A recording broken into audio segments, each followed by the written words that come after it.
Hey, and welcome back to another video. Today I wanted to take a look at ToneLib GFX. I have been an Amplitube user for, well, a long time. I started off when it used to run on like an iPod Touch with a little just jack plug, probably about 15 years ago or so. But I've been using it professionally to teach music online for all my tones and stuff for classes for the past 3 or 4 years. And there's a couple of things I don't like about it. One, I don't like IK Product Manager. Not that the software is bad, mainly just because I don't like that I have to install that just to install Amplitude. And that's probably a very little nitpicky thing. The another thing that I don't like is it tends to be pretty RAM intensive. So currently, when I'm running it, it takes up about, I think, a gig and a half of RAM, which my computer can 110% handle without much problem. But I every now and then get like pops and crackles, and no matter how much I adjust like the buffer rate or anything like that, it still comes up. So I think something that's a little bit more efficient might work better. Not sure if that's technically true or anything, but we'll see. And then I bought the full expansion of it, 3 or 4 years ago, and realistically, I only use maybe 4 amps for everything. So I think something a little bit simpler might be better for me. And I would love to have some sort of option to give my students that's not, going to be exponentially more expensive than they should be purchasing for a piece of gear starting out. So of course, that's a subjective thing. You can spend as much money as you want, but a lot of times when I tell a student like, "Oh, this piece of software is," and I could be getting the price wrong, around $300, that's not something that they are, interested in spending, at least at the beginner level. Maybe the intermediate and more advanced people are into that. So today we're going to take a look at ToneLib GFX, from download to installation to presets and then creating our own preset. So I have watched a couple of videos on it, but other than that, I have not seen much. So we're going to do the 30-day free trial. If I like it, I will probably go through with purchasing it. So looks like this is what I want, ToneLib GFX. I'm not sure what any of this other stuff is. Looks like they just have a couple of pieces of software, which is pretty cool. So we're going to download free trial. I'm on Mac OS 64-bit. It also runs on Linux. I love that, because if I could run everything for work on Linux, I would run everything I could for work on Linux. If one of these days that something changes to where I can do that, I will contemplate switching my setup. Okay, so you guys cannot see the installation, so let's go ahead and get that set up real quick. Let's see. Here is the installer. I don't think I can make it bigger. Nope, so it's unfortunately just going to be kind of small for you, but there it is. It's going to guide us through the installation. These kind of installations on Mac OS are fine. The drag and drop is a little bit more intuitive, but this is not bad. Here it wants me to agree to license agreement. Don't do that without reading, but I did it anyway. Gonna enter my password here without you guys knowing what it is, and then it looks like it's just gonna install directly to the applications folder. Great. So now it should be installed. I'm gonna go ahead and double check. Let's go ahead and give you guys just the entire screen real quick. And no.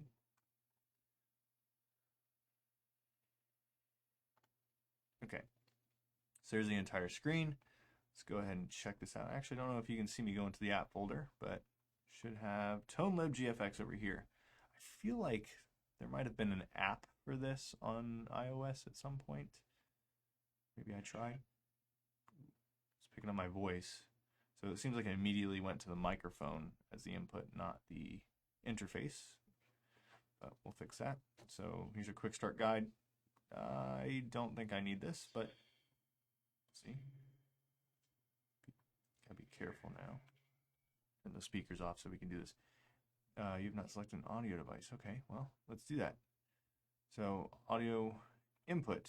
I have a virtual microphone It's a bunch of different things mixed, but I want my AXIO1, and then output should be my AXIO1. Makes noise, it's good. I usually run everything on the computer at 48,000 hertz. The reason for this, not any real specific like positives or negatives from running 41 or 44.1 or whatever it is to 48 or higher. None of that as far as my reasoning behind it. It's that there's a lot of different software that I'm running all at once for teaching lessons online, whether it be to process piano, to process the guitar or the microphones or whatever. And everything agrees at 48,000. Whereas if something's at 44.1 or 96, they tend to argue with each other, and then some of the devices don't work. So every device that I have at least does 48,000, so I set everything to 48,000. For sample size, I typically go pretty low. I'm usually sitting around 64 to 128. I do 128, and then I think that's it. Interface of this seems pretty intuitive so far. Save changes. Interesting. Let's go back. So here is our rig. I'm going to put my headphones on, grab my guitar. So again, I'm going through an AXIO1 interface, and then the guitar is just a Strandberg Bowden Essential. So let's see. Let's make sure you guys can hear that. I don't think you can, so let me go ahead and fix that real quick. We're going to open loop back. We got to put an instrument in here, which is just the software ToneLib. Okay, and then we're going to, I'm going to drop down to 50 because everything's at 50, so it'll probably be the right volume for it. And let's check levels here. Yeah, it looks pretty good. So let's go ahead and focus this screen now onto ToneLib. There's a funky icon. There you go. That looks pretty good. I'm just going to shrink it up just a bit so that you guys can see the whole thing. Perfect. Okay, so right now it says I'm on crystal clean.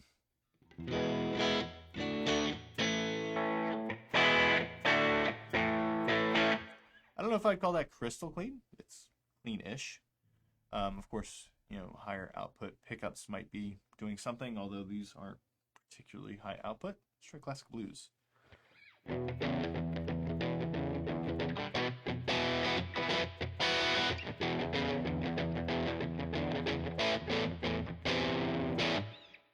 Yeah, that's a little bit gritty. I would say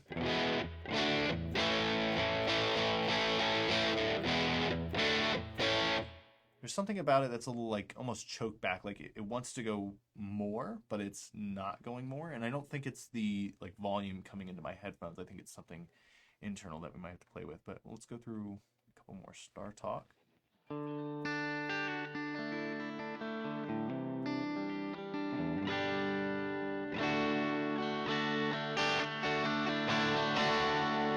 Oh, so that's interesting. So I was noticing like playing through.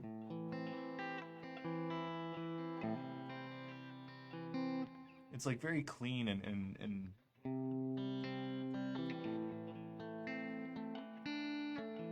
like articulate, but as soon as I like if I take a like an E chord, I'm pretty light with my picking right now, but if I go harder,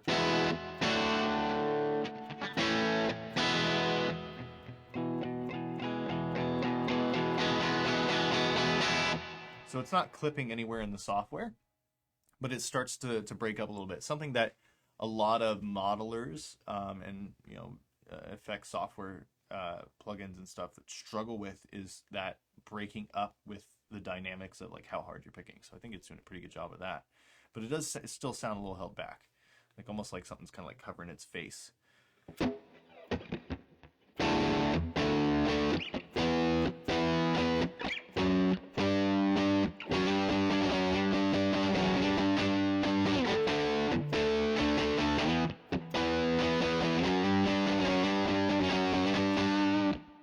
Okay, so I mean the sounds are pretty good.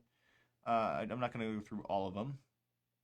but they're pretty good. I think they definitely need to be dialed in to my guitar, and I'm on the bridge pickup right now, but it's very bassy. There's a lot of like nasal kind of like choke to it.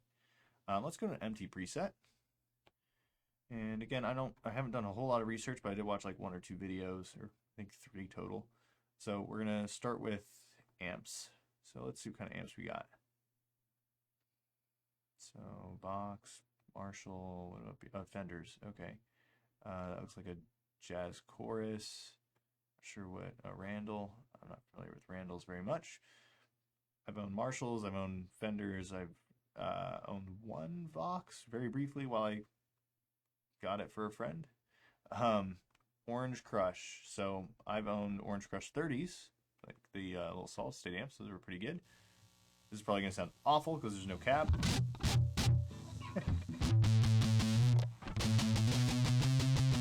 Yeah, that's about what it should sound like without a cab. Let's go ahead and try adding in a cabinet. Is there a... Okay, so it's like IRs, cab sim, guitar cab HD, impulse responses, highly realistic cab simulator. Okay, so I don't have any IRs loaded. I wonder if there's any in here. Oh yeah, definitely are. Let's go Orange PPC 412. It's an Orange amp, might as well, right?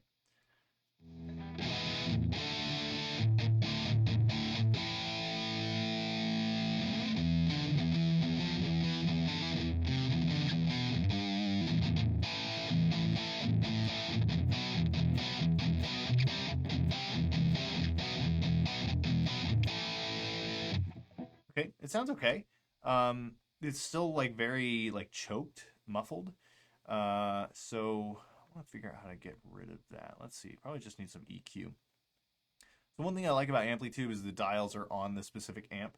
This isn't terrible in design. It's actually probably a lot simpler programming wise, not to have the picture of the amp with the knobs turning and stuff like that. So I kind of get it. But yeah, there's way too much bass on this. Let's drop that down. And let's, what's that?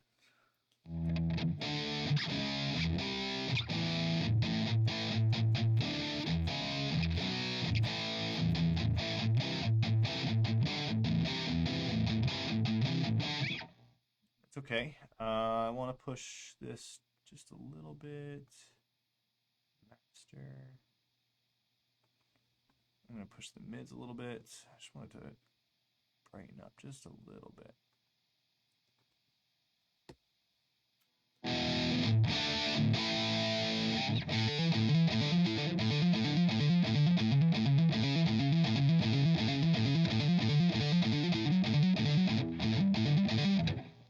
It still feels choked, and I'm not quite sure why.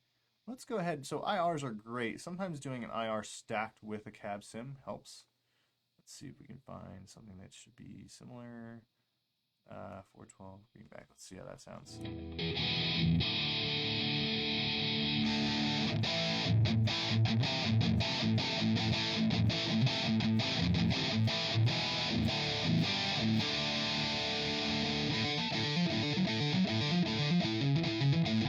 Nope, that's I wouldn't say the cab sim really makes it better. How do we get rid of it? So we can click the little 3 dots up here and click remove, it looks like. What if I right click? Yeah, right click works as well. So we to like drag it off. Oh yeah, drag to delete. Yeah, okay, cool. It's pretty intuitive. Let's see if we can maybe do something. So there's not a lot of stuff in here, but that's okay.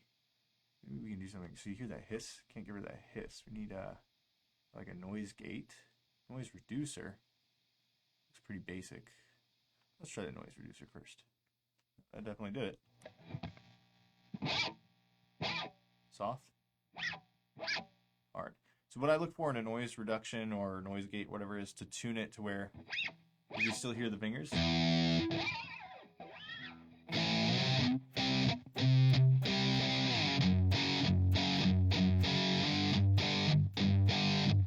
But I don't want to hear the noise of the actual like string ring out. This. See if it hiccups.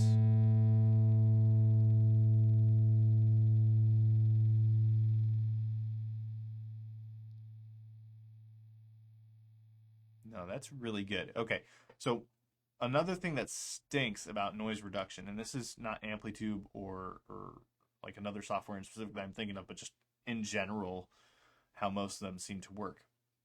And you can dial them in to be better, but when you can dial it so like you move your hands across strings, you hear that. That's good. That's usually like the sweet spot. But then you're still this almost like if you've ever seen somebody try to catch a ball and they're fumbling it, like trying to catch it, and then eventually they finally got it, right?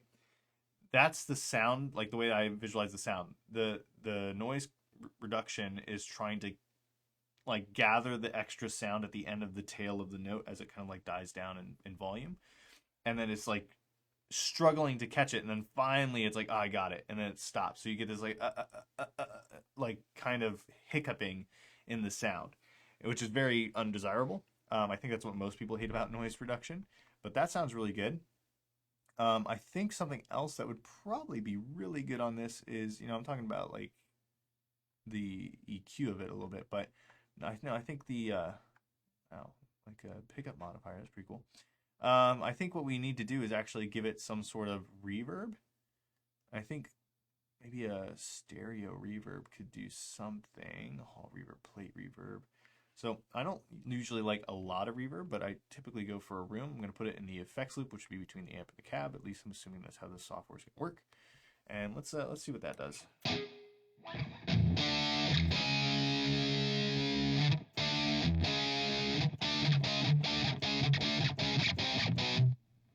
Okay, yeah, definitely.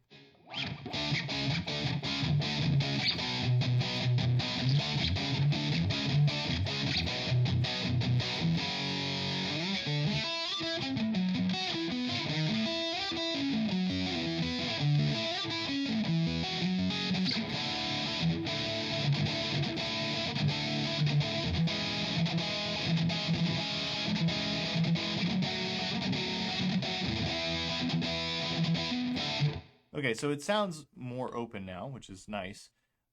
It looks like these, like, I saw this in one of the other videos. It has two little circles here, which might be hard to see for you guys, but that means that it's stereo, I'm guessing.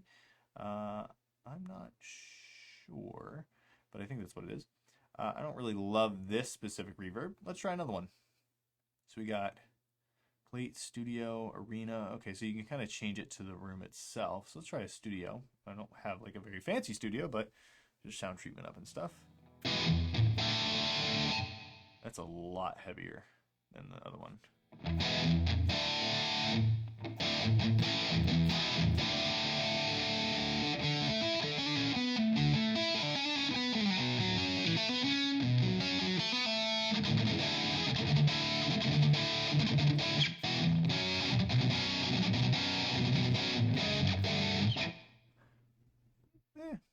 I think the room reverb still sounds a little better.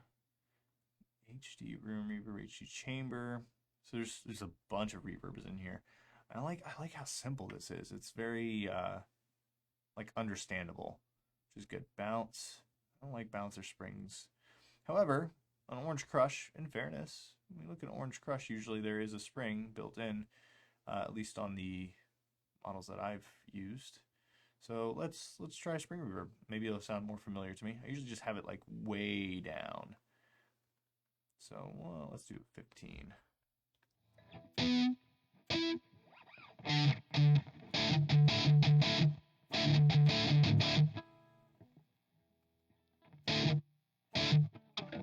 Okay, still better than no reverb.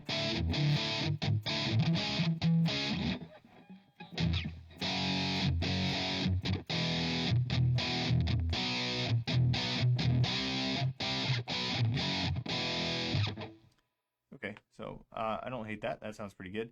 I don't know if I like it better than the room, but I'm going to leave that one where it is. And let's right-click, remove, right-click. Oh, you can actually go replace and just see the things in here. That's pretty cool. Remove. Okay, again, I still feel like it needs to open up somehow. It's the EQ's a little bit better. It sounds a little bit nicer. It just feels like it wants more volume. What is this? Let's see if it's boosting that. So I didn't really feel like that did much. Yeah, something still feels a little choked. Maybe this one. Now it's peaking. Maybe this one, output. There it is. Okay, so now I'm starting to feel it kind of like push a little bit more. So the volume was just cut way back. I still think that's a bit much. Let's go 4 maybe. Very OCD, I have to have the numbers even.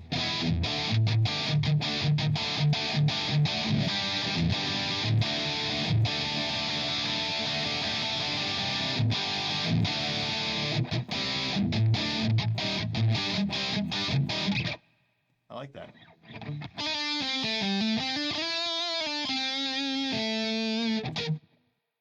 I like that a lot. Okay, so that boost definitely helps. It's clipping sometimes still over here, which is, I could dial in the interface a little bit more and take this back, but I think I like where it's at right now. It's not clipping so much that's like causing issues. Haven't heard any pops or crackles the entire time I've been using it, which is my big gripe with Amplitude for how expensive it is.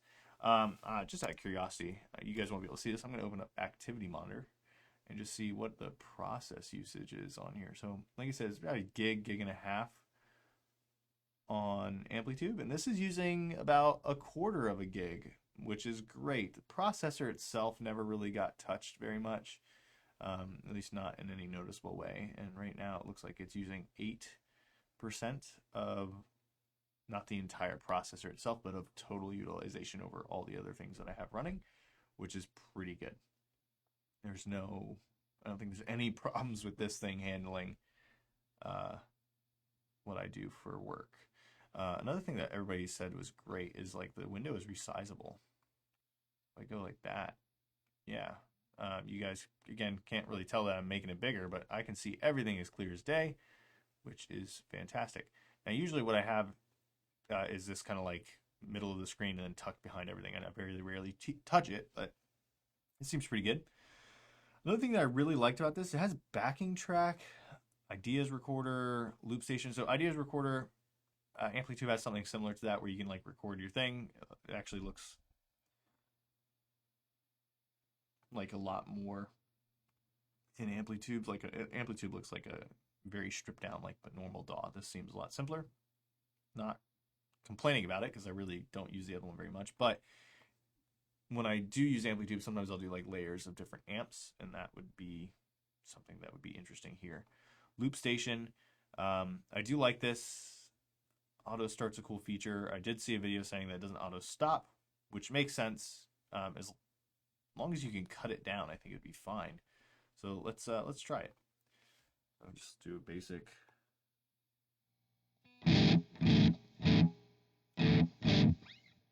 Do a basic power chord riff. Chord. Waiting for signal.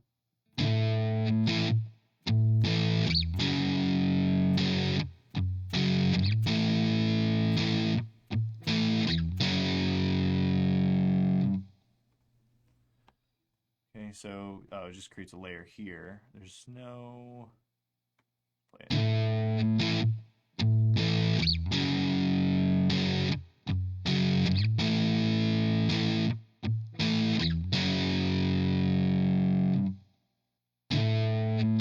Yeah, okay, so that is something that would be nice, is if it auto stop I don't think is the right feature. I think what it needs to do is have the waveform and you can just cut it back where you need to. Backing track looks like it loads in tracks that you select, which is pretty cool. Rhythm, I like this. I was actually thinking about getting a Zoom G6 or G11. I really like the G11 still, just the fact that it has all the dials for like the amp settings on the board itself, and you don't have to go into settings like through the menus or anything like that. That's like super nice, and some of the pedals even can do that too, with their individual like switches. It's great. It's just a little more than I want to spend because I don't gig out. I just teach, so like it'd be kind of overkill. But this, the thing I was mentioning that for is it has a drum machine. I like drum machines. I used to have a thing called like a rhythm box or something like that. It was this big, it looked like an amp, like almost a Vox amp. It had like the same aesthetic as a Vox amp. And then it had like pre-programmed little drum machines in it. So let's see, alternative 4/4 80 beats per minute.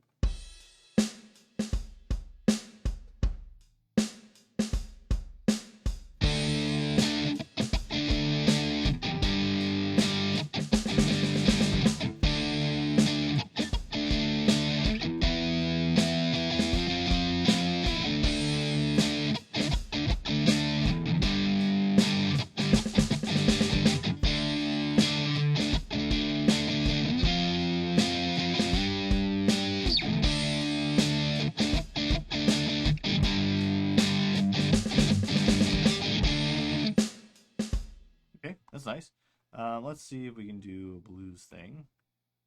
Let's go up. Let's do 12 bars.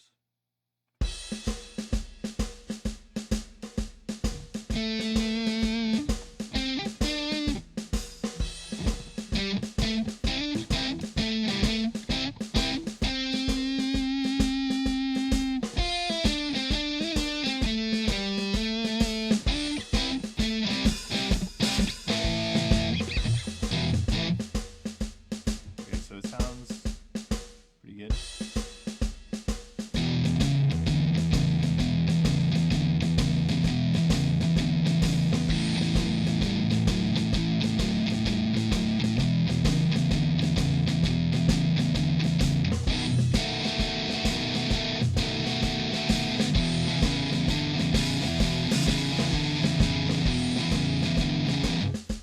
Definitely not the right. Oh, spacebar does stop it too. That's nice.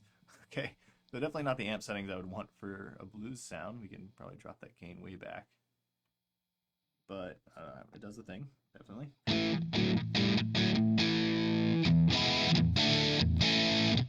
Yeah, I think for what is it, $40? It's on. It says it's on sale right now. So I've seen a lot of videos say it's like $40 normally, but let's see. What is it normally gonna cost? $40.48 according to this USD. That's really good. I'm not gonna lie. I paid a lot more for that than that for Amplitube. And Amplitube does have a lot more amps, I think, a lot more cabs and all the effects and stuff. There's probably a lot more. But I think for the price you're paying for this, it's like really good.